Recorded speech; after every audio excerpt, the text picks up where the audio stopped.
우리 좌우에 좀 인사 좀 하시죠. 사랑합니다. 존경합니다. 축복합니다. 승리하시길 바랍니다. 강건하십시오. 반갑습니다. 승리하시길 바랍니다.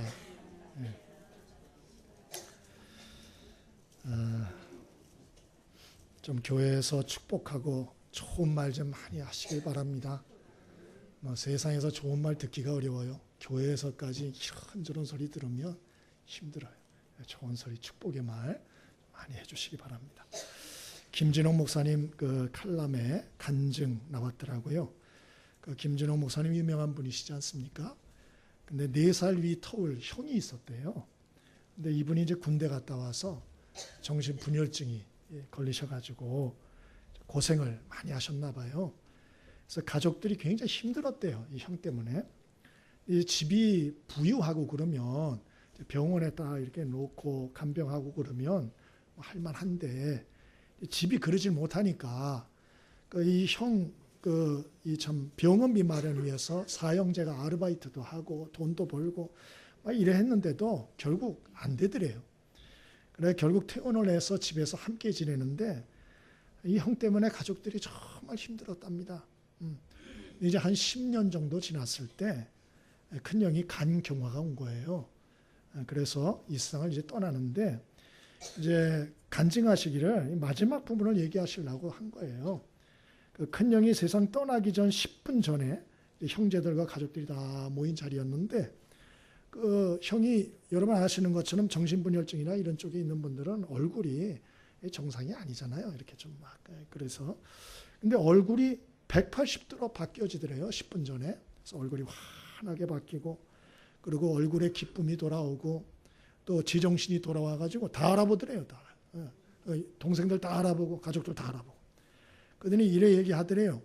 동생들아 나 이제 천국 간다. 그동안 나 위해 수고해줘서 고맙다. 동생들 신세 많이 줬는데 갚지 못해서 정말 미안하다.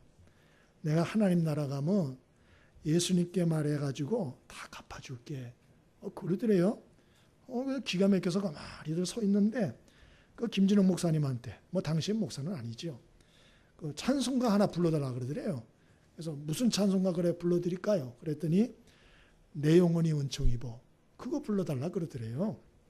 그래서 1절을 불러주고 2절을 불러주고 3절을 이렇게 불러주는데 갑자기 큰형이 두 손을 번쩍 들더래요.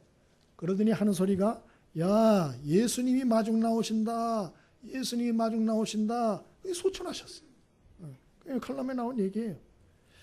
그러면서 그분이 결론을 달기를 성도들이 이 땅에서 이런저런 어려움을 많이 당하는데 성도들의 이 땅에서의 삶에 있어서 가장 큰 축복은 영원한 삶에 대한 약속이고 영원한 삶에 대한 소망이다. 이제 이렇게 쓰셨어요.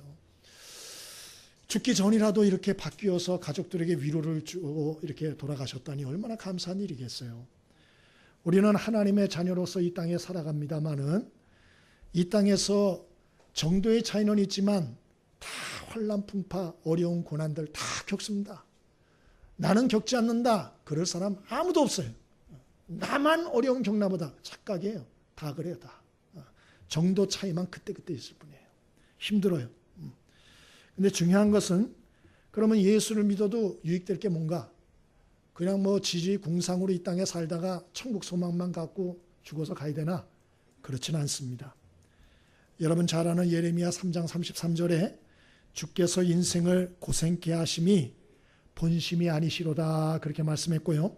또 예레미야 29장 11절에 너희를 향한 나의 생각은 내가 아나니 재앙이 아니라 곧 평안이요 너희 장래에 소망을 주려 하는 생각이다. 이런 약속을 하고 계세요.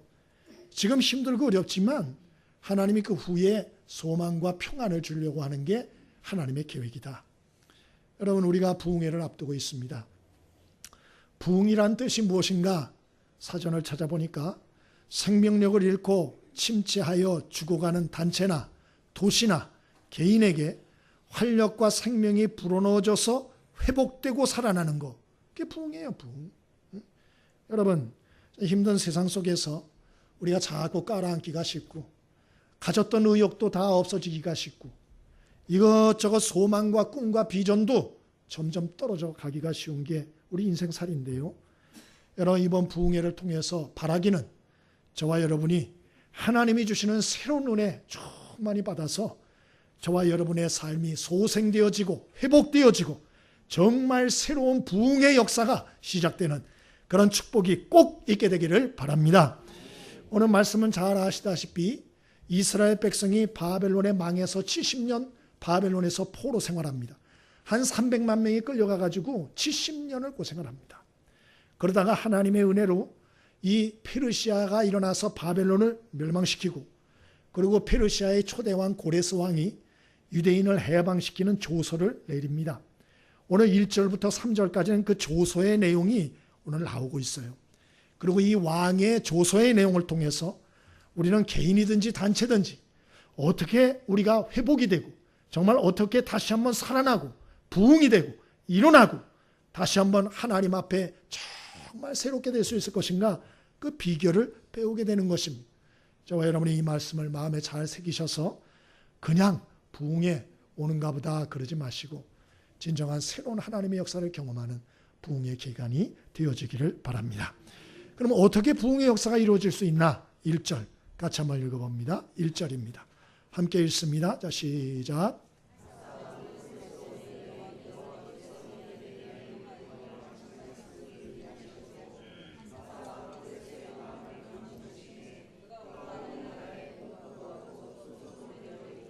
아멘. 1절에 보니까 하나님이 고레스의 마음을 감동시켜서 이스라엘 백성을 해방시키는 조서를 내리게 하셨다. 근데 하나님 왜 이렇게 하셨나? 그 이유를 1절에 말하잖아요. 하나님이 미리 예레미야 선지자에게 하신 약속의 말씀을 이루시려고 그렇게 돼 있어요. 이스라엘 백성이 바벨론에 망하기 전에 이미 하나님은 예레미야 선지자에게 약속을 하셨다는 거죠. 예레미야 25장 11절로 13절에 그 약속이 기록되어 있는데요. 이스라엘 백성이 너무 범죄하고 우상숭배를 하니까 하나님이 하다 안 되니까 내가 심판하겠다. 바벨론에 네 나라 망한다. 그리고 끌려가서 70년을 고생하게 될 것이다. 그러나 70년 만에 돌아오게 될 것이다. 이 말씀을 정확하게 기록을 해 놓으셨어요.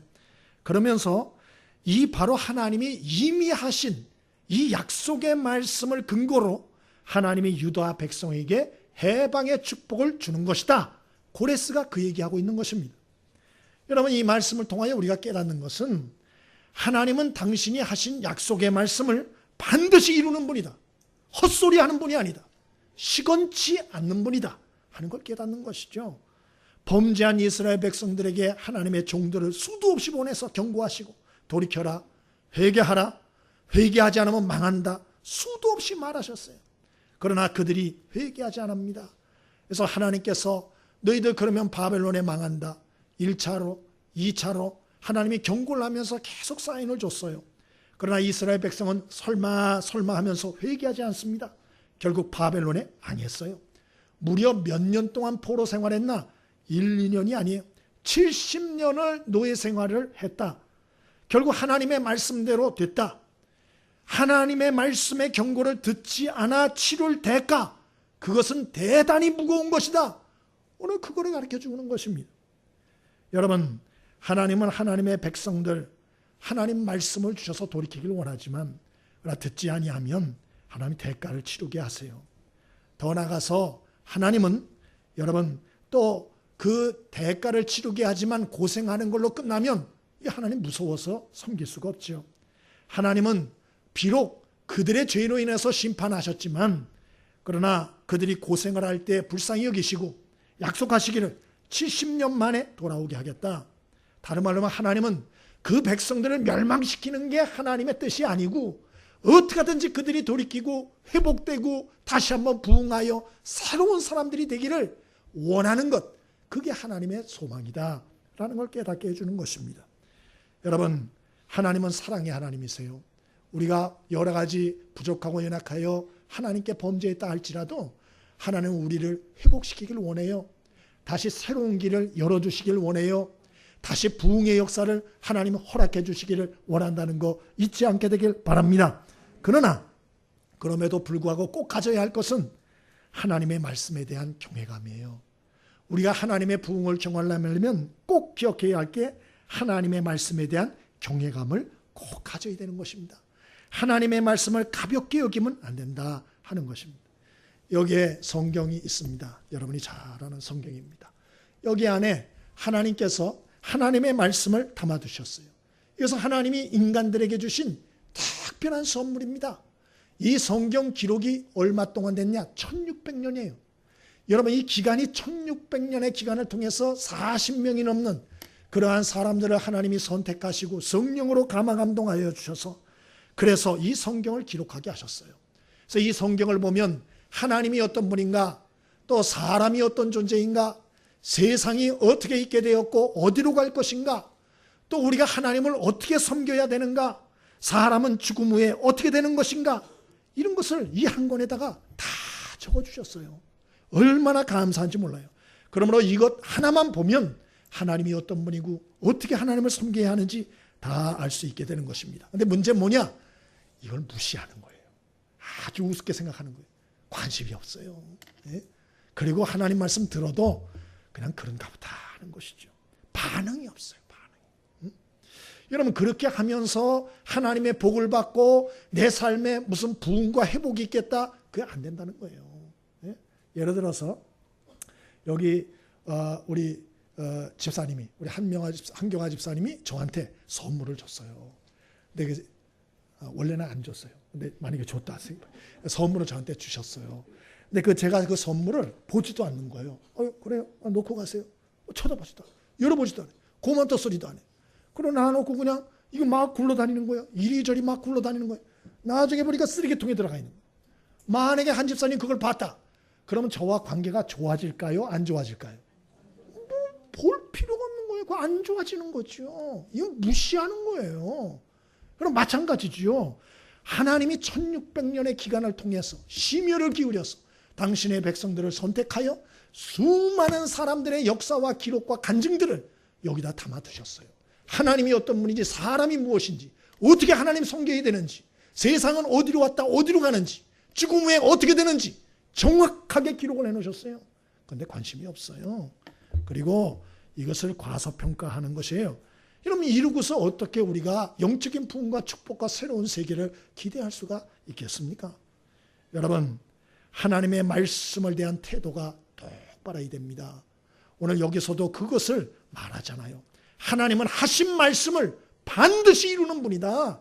70년이 아니라 100년, 1000년이 지나도 하나님 그 하신 약속을 반드시 이룬다. 여러분, 하나님의 말씀에 대한 경외감을 꼭 갖게 되기를 바랍니다. 그러면 구체적으로 하나님 말씀에 대해서 어떤 태도를 취해야 되나? 느헤미야 8장에 자세하게 기록되어 있어요. 그 바벨론 포로에서 70년 만에 돌아온 이스라엘 백성이, 유대 백성이 그 제대로 된 부흥운동을 일으키는 게 나와요. 느헤미야 8장 1절에 보면 유다 백성들이 돌아와서 학자 에스라에게 옵니다. 그리고 부탁하는 장면이 나와요. 당신이 율법책을 좀 가져와서 하나님의 말씀을 우리에게 가르쳐 주시오. 이렇게 부탁을 합니다. 여러분, 유다 백성들에게 에스라가 너희들 모여라, 내가 가르치마, 그렇게 한 게 아니에요. 느헤미야 8장에 가가지고는 강요하지 않았어요. 백성들이 자원함으로 와서 말씀 가르쳐 달라고 학사 에스라에게, 학자 에스라에게 부탁을 했어요. 포로 70년 동안 생활을 해보니까 하나님의 말씀을 들을 기회가 없는 거예요. 바벨론의 포로로 끌려갔으니 성전도 없고 가르치는 자도 없어요. 예배도 제사도 없지요. 편했을까요? 아니에요. 포로 생활 70년 동안에 그들은 듣고 싶어도 하나님의 말씀을 못 듣는 기간이 오게 된 것이에요. 그러므로 그들은 그 기간이 너무 힘들더라는 거예요. 너무 힘들더라는 거예요. 하나님의 말씀에 대한 그리움이 생겼어요. 그래서 포로 생활에 돌아오자마자 그들은 학자 에스라, 이 에스라도 여러분 페르시아에서 돌아온 사람인데 그는 여러분이 잘 아는 대제사장인 아론의 16대 후손이에요. 그는 대성의 집안이고 하나님의 말씀에 정통한 집안의 사람이에요. 그는 페르시아에서 하나님의 말씀을 연구한 사람이에요. 대학자예요. 그가 돌아왔어요. 그에게 부탁을 하는 거예요. 왜? 내가 성경을 봐도 모르겠거든요. 뭔 소리인지. 그래서 이것을 잘 아는 대학자 에스라에게 제발 말씀을 가르쳐 주시오. 부탁을 하는 거예요. 느헤미야 8장 2절로 3절에는 그래서 이 대학자 에스라가 백성들을 모읍니다. 그리고 말씀을 읽어주는데 새벽부터 낮 12시까지 성경을 봉독했다. 그렇게 돼 있어요. 여러분 새벽은 몇 시나? 6시입니다. 아침 6시. 낮 12시까지 무려 6시간을 뭐 했나? 성경 봉독만 했어요. 6시간을. 여러분은 제가 여기 서서 한 3시간만 성경을 그냥 읽으면 제가 볼 때 남을 분들이 많지 않을 거예요. 응? 바빠서 다들 하실 거예요. 여기 유대 백성들, 돌아온 백성들은 어떻게 하나? 아침 6시부터 오전 정오 12시까지 6시간 동안 이 학자 에스라가 성경만 봉독했는데 그 자리를 뜨지 않았어요. 읽으면서 학자 에스라가 하나님을 송축했어요. 여호와를 송축합시다. 말씀을 읽다가 그런 백성들이 두 손을 들고 아멘, 아멘 그리고 엎드려서 절하였다. 그렇게 되어 있습니다. 왜? 그 하나님의 말씀과 하나님에 대한 예의를 표시하는 거예요. 여러분들은 하나님의 말씀을 이 정도로까지 귀하게 여기고 있습니까? 하나님의 말씀을. 설교를 해도 평생 아멘을 한 번 안 하고 그런 분들도 있어요.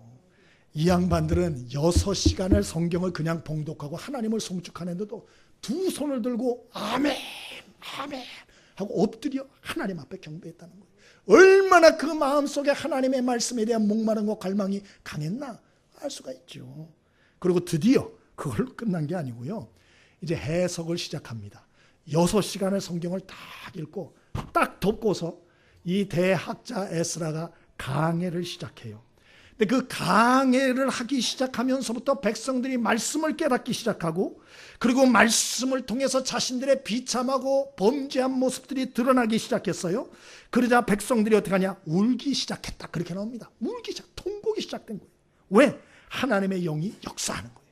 하나님의 말씀에 대한 경외감이 있는 사람들에게는 하나님의 성령이 강권적으로 역사하는 거예요. 그래서 그 속에서 감당할 수 없고 주체할 수 없는 하나님의 성령의 감동과 회개하심의 역사가 있게 되는 거예요. 여러분, 저는 저와 여러분에게 이런 축복이 있게 되길 바랍니다. 느헤미야 9장에 보면 어떤 소리가 나오는 거 하니? 느헤미야 9장에 보면 다시 학자 에스라가 말씀을 강해하는데 3시간을 강해하면 회개 기도를 3시간 했다. 이렇게 나와요. 예? 말씀을 1시간 전하면 백성들이 듣고 회개 기도를 1시간씩 했다는 거예요. 여러분, 말씀에 대한 반응과 태도가 틀린 것입니다. 너무 회개하는 역사가 크게 일어나고 모였던 사람들이 다 통곡하고 말씀을 듣고 가슴을 치고 회개하니까 이 학사 에스라가 어떻게 했나? 절제를 시켰다. 왜?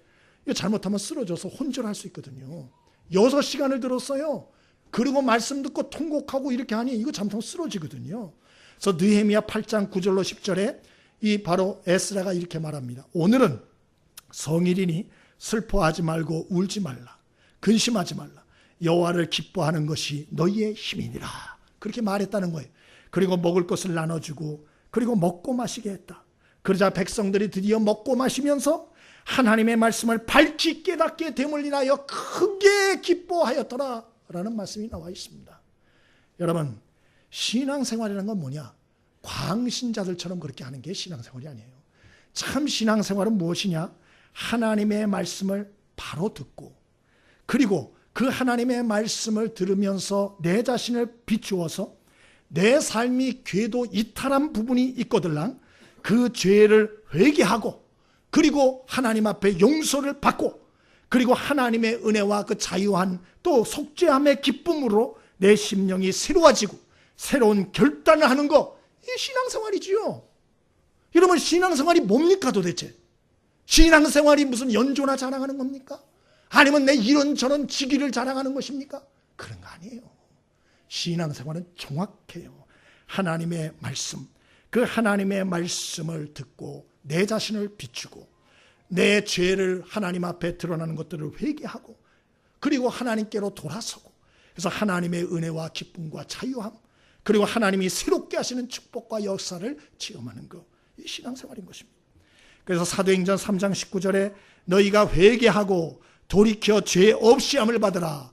이같이 하면 새롭게 되는 날이 주 앞으로부터 이를 것이요. 이렇게 하면 새롭게 되는 날이 주 앞으로부터 너희에게 이를 것이요. 그렇게 말씀했어요. 여러분, 신앙생활은 말씀을 들으면서 나를 곰곰이 돌아보고 회개하고 돌이키고 결단하고 내 삶을 정리하고 그래서 하나님이 주시는 은혜와 축복을 경험하는 것이에요. 여러분, 저와 여러분에게 이런 축복이 있게 되기를 바랍니다. 혹시 내가 지금 신앙생활 하는데 영적으로 참 슬프고 낙심이 되고 짜증이 나고 신경질만 가득하고 하는 것마다 원망불평이고 아무 의욕이 없고 혹시 이렇다면 혹시 여러분이 영적인 궤도가 이탈된 거 아닌가 가만히 생각을 하셔야 돼요. 영적인 부흥이 여러분과 저에게 필요하다는 걸 기억해야 합니다. 여러분, 저와 여러분이 하나님 말씀에 대한 경외감을 다시 한번 회복하여서 영적인 부흥의 역사를 꼭 체험하는 은혜가 있기를 바랍니다. 그렇게 우리가 이탈을 하지 않고 우리가 말씀 앞에 바른 태도를 가지며 살기 위해서는 첫 번째로 겸손한 마음을 가지세요. 겸손한 마음. 겸손한 마음이 뭐냐? 나는 아는 것보다 모르는 게 많다. 항상 그 생각을 하세요. 한번 따라해 보실까요? 나는 아는 것보다 모르는 게 많다. 여러분, 사람이 왜 하나님의 말씀을 가볍게 듣는 줄 아세요? 교만해서 그래요. 다 안다는 거예요. 예배를 드려도 말씀을 왜 주의 깊게 안 듣느냐? 다 안다는 거예요. 내 20년, 30년 다 알아. 본문만 보면 무슨 결론 날지 다 알아. 이러면서 안 듣는 거예요. 굉장히 교만한 것입니다. 여러분, 그러면 한번 질문을 해볼게요. 여러분, 북한 국화는 무엇입니까? 우리나라는 무궁화예요. 북한의 여러분 국화는 무엇이죠? 모르죠? 예? 모란꽃? 예, 목란입니다. 목란. 그걸 다른 말로 하면 한박꽃이라고 합니다. 한박꽃. 예? 또 하나, 여러분 북한의 국보 1호는 무엇일까요? 북한의 국보 1호. 일부 예배 때 했더니 김일성 동상이라고 그러더라고요. 예, 저도 그렇게 생각했어요. 근데 아니에요. 김일성 동상 아니에요. 북한의 국보 1호는 뭐냐? 평양 대동문이랍니다. 평양에 있는 대동문. 여러분, 우리 가까운 민족이라도 모르잖아요. 얼마나 우리가 모르는 게 많아요. 성경을 다 안다고요? 존경스러워요. 저는 진짜 모르겠어요. 지금도 어떤 부분을 이렇게 보면 모르겠어요. 여러분, 제발 겸손한 마음 가지세요. 다시 한번 따라해 보세요. 나는 아는 것보다 모르는 게 많다. 그래야 정신 차리고 겸손하게 하나님의 말씀을 들을 수 있고 은혜 받을 수 있어요. 돌이킬 수 있고 회개할 수 있어요. 또 하나, 게으른 마음을 주의하세요. 이 게을러지는 마음. 다른 말로 하면 어떤 분은 이런 소리예요. 목사님 그런 소리 해도 나는 언제든지 신앙으로 다시 돌아올 수 있어요. 원위치로 다시 돌아올 수 있어요. 나는 믿음의 삶으로 언제나 원상복귀 가능해요. 나는 언제고 회개하고 돌아갈 수 있어요. 이렇게 말하는 분들이 있어요. 대단한 착각이에요. 절대로 그렇게 못합니다. 로마서 10장 10절에 믿음은 들음에서 나고 들음은 그리스도의 말씀으로 말미암다 했고, 에베소 2장 8절에 믿음은 하나님의 선물이라 그랬어요. 그러니까 말씀을 듣는다고 다 믿음 생기는 거 아니에요. 하나님이 믿음의 선물을 주실 때가 있어요. 아멘이십니까? 그걸 기억해요. 회개도 아무 때나 회개가 되는 줄 아세요? 회개 안 돼요. 하고 싶은데 안 되는 걸 어떻게 해요? 말씀을 듣고 별짓을 다 해도 회개가 안 돼요. 성령이 내 마음을 움직이질 않아요. 여러분, 그럴 때가 있다는 거예요. 하나님이 회개도 선물로 주셔야 돼요. 아멘이십니까? 그래서 잘 아시는 고린도후서 6장 2절에 보라, 지금은 은혜 받을 만한 때요. 보라, 지금은 구원의 날이로다. 구원의 날이 따로 있고 은혜의 날이 따로 있고 또 회개할 날이 따로 있고 봉사할 날이 따로 있다는 거예요. 아무 때나 그런 기회가 오는 게 아니라는 거예요. 그러므로 항상 여러분의 마음속에 게으른 마음을 떨쳐버리시고, 여러분 오늘이 마지막일 수 있다는 꼭 그런 생각 가지고 하나님이 주시는 때, 축복의 때, 은혜의 때 놓치지 않게 되기를 바랍니다. 특별히 체면 차리는 거 참 문제예요. 체면 차리는 거. 여러분, 여러분이 병에 들었어요. 근데 병원에 가는 게 창피해요. 다른 사람 보내도 돼요, 안 돼요? 그럼 다른 사람 좀 보내기 창피하잖아요. 좀 안 좋은 병이에요. 그래서 병원에 가기가 부끄러워요. 그럼 다른 사람 보내면 됩니까? 야, 네가 대신 가. 네가 대신 진찰 받고, 그리고 입원하라 그러면 입원하고, 수술 받으라 그러면 네가 수술해. 그거 됩니까, 안 됩니까? 내가 돈 많이 줄 테니까 그렇게 해. 돼요, 안 돼요? 안 되죠. 신앙생활도 똑같아요. 신앙생활은 아무도 내 대신 해줄 수가 없어요. 내가 영적으로 여러분 하나님 앞에 나와서 말씀 붙들고 회개해야 은혜가 임하는 거예요. 왜 여러분 자꾸 다른 사람 보면서 대리만족하려고 그래요? 내가 살아나야죠. 내가 영적으로 축복받고, 내가 회복되고, 내가 하나님 앞에 능력을 얻고, 내가 돌이키고, 내 앞에 하나님이 새로운 부흥의 역사를 열어주셔야죠. 여러분, 그러므로 체존면이나 자존심 이런 거 다 내려놓고 여러분 하나님 앞에 은혜 받는 일에 1등 될 수 있게 되길 바랍니다. 다른 거 2등 해도 돼요. 반반이 먹고 뭐 이런 거 2등 해도 됩니다. 뭘 1등 해야 되는 줄 아세요? 은혜 받는 일이에요. 은혜 받는 일. 하나님의 말씀에 은혜 받는 일. 기도하는데 은혜 받는 일. 찬송하는데 은혜 받는 일. 앞자리 앉아야죠. 앞자리. 여러분 기도원 가서 여러분 은혜 받을 때 항상 뭐라 그럽니까? 앞자리 앉으라 그러잖아요. 앞자리. 그럼 뭐 앞자리만 앉는다고 다 은혜 받습니까? 아니죠. 마음에 겸손함을 가지고 목마름을 가지고 하나님과 여러분 1대1로 상대하셔야 돼요. 여러분 저와 여러분이 이번 부흥의 기간에 어쩌면 하나님이 주신 마지막 여러분 기회가 될 수도 있어요. 뭐 저도 그렇고 우리 교회는 이 부흥회를 자주 안 해요. 여러분 벌써 얼마 만에 하는 겁니까? 꽤 오래됐습니다.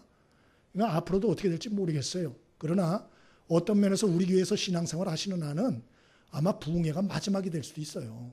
예? 그러므로 이런 부흥회 뭐 그런가 보다 그러지 마시고요. 좀 마음에 욕심을 좀 가지고 소원을 가지고 내 하나님 은혜를 받아야겠다. 내 하나님 축복을 받아야겠다. 내 신앙생활에 뭔가 좀 끝장을 봐야겠다. 좀 이러한 좀 생각을 가지고 나중에 해야지 이딴 소리 하지 말고요. 나중에 언제 기회 와요. 마지막이다 생각을 하시고 하나님 말씀 앞에 자기를 세우고 그리고 자신의 신앙을 좀 재조명하고 좀 제대로 진찰하고 그래서 고칠 건 고치고 결단한 건 결단하고 끊어버릴 건 끊어버리고 정리할 건 좀 정리해버리고 이렇게 해서 좀 하나님이 주시는 새로운 부흥의 역사를 꼭 체험하는 은혜가 있게 되기를 바랍니다. 두 번째로 2절 3절입니다. 같이 한번 읽어보겠습니다. 2절과 3절 함께 읽습니다. 2절과 3절입니다. 자, 시작. 바사왕 고레스는 말하노니 하늘의 하나님 여호와께서 세상 모든 나라를 내게 주셨고 나에게 명령하사 유다 예루살렘의 성전을 건축하라 하셨나니 이스라엘의 하나님은 참신이시라.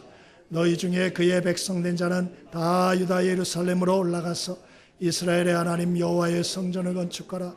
그는 예루살렘에 계신 하나님이시라. 아멘. 바사왕 고레스를 통하여 주시는 부흥의 비결, 첫 번째로는 하나님의 말씀에 대한 경외감을 가져라. 하나님 말씀에 대한 경외감을 꼭 가져야 된다. 두 번째로 주시는 말씀은 하나님께 예배의 삶이 최우선이 되게 하라. 하나님께 예배하는 삶이 최우선이 되게 하라 하는 것입니다.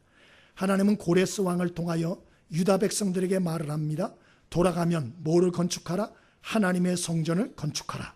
그렇게 고레스가 말을 해요. 고레스가. 여러분 돌아가면 할 일이 많아요. 집도 짓고 학교도 짓고 도로시설도 정비하고 얼마나 할 게 많은지 몰라요. 그런데 고레스를 통하여 하는 말이 하나님의 성전을 먼저 건축해라. 왜요? 이 하나님의 성전은 믿는 자들이 하나님께 예배하는 곳이기 때문에 또 그 예배를 통해서 하나님과 관계와 그 교제가 회복되는 곳이기 때문에 성전부터 지어라. 그렇게 말한 것입니다. 그런데 질문, 그러면 하나님의 성전에서 드려지는 예배 다 하나님이 기뻐하시고 하나님을 만나고 회복의 축복이 임합니까? 그렇지 않습니다.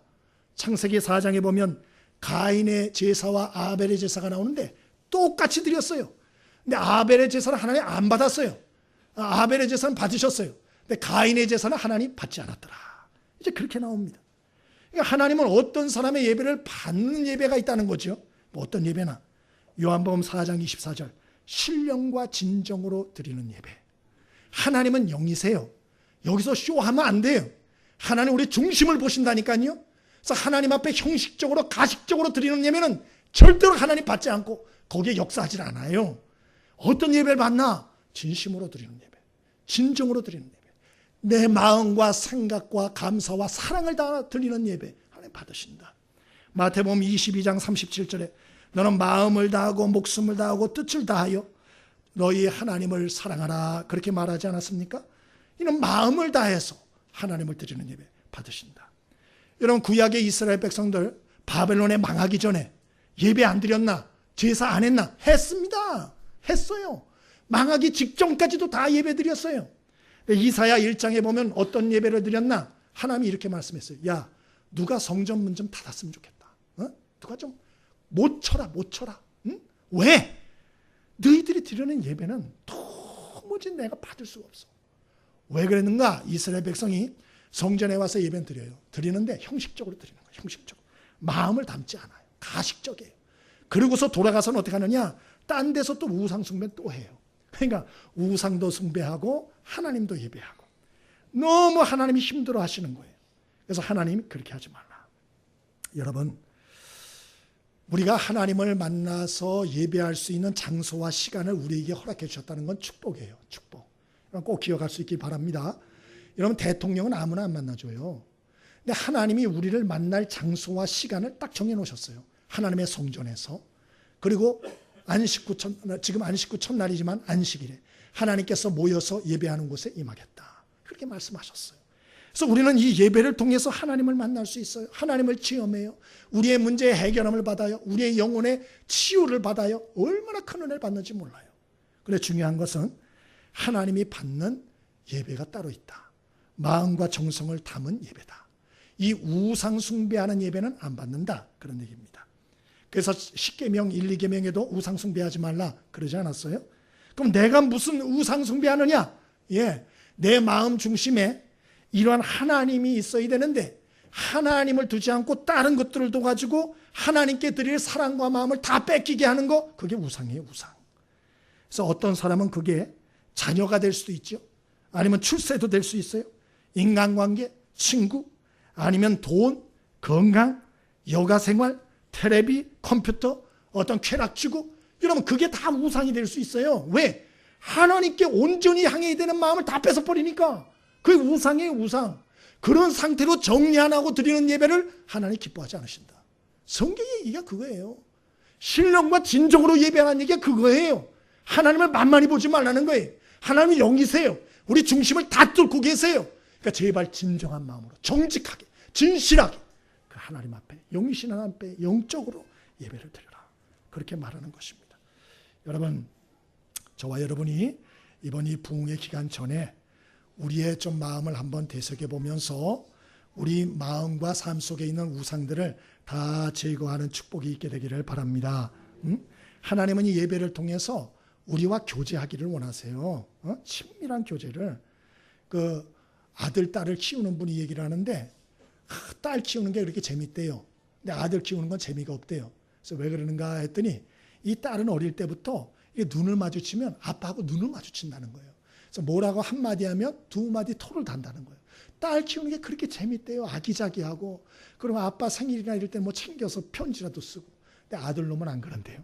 이 아들은 그냥 눈을 마주치려고 그러면 눈 자꾸 피하고, 그리고 뭐라고 얘기하면 대꾸도 안 하고, 막 그래서 재미가 없다는 거예요. 예?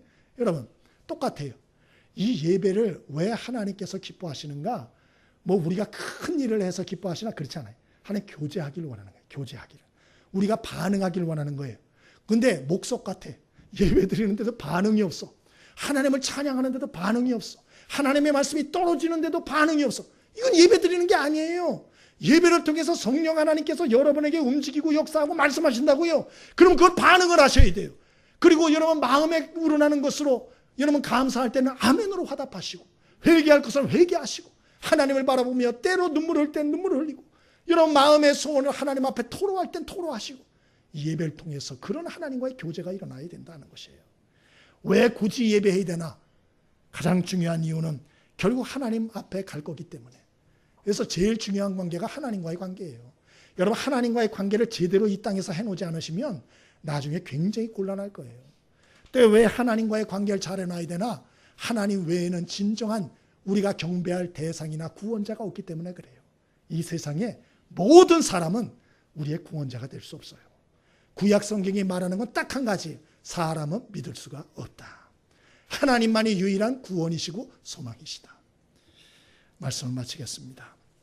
여러분, 저와 여러분이 이제 부흥회를 우리가 앞두고 있습니다. 저와 여러분이 오늘 말씀들 마음에 잘 새기시고, 그리고 미리 준비 기도들도 좀 많이 하시고 하셔서 제가 바라기는 여러분의 마음의 우상들이 한 주 동안 기도하면서 좀 잘 정리되시고 하나님의 은혜를 갈망하는 소원도 좀 가지시고 이렇게 해서 다음 주 오후에 첫 시간부터 우리가 하나님 앞에 함께 찬양하고 기도할 때 하나님이 예비하신 폭포수와 같은 축복과 은혜가 첫날부터 쏟아지는 은혜가 있게 되길 바랍니다. 그러려면 정리가 돼야 돼요. 정리가. 예?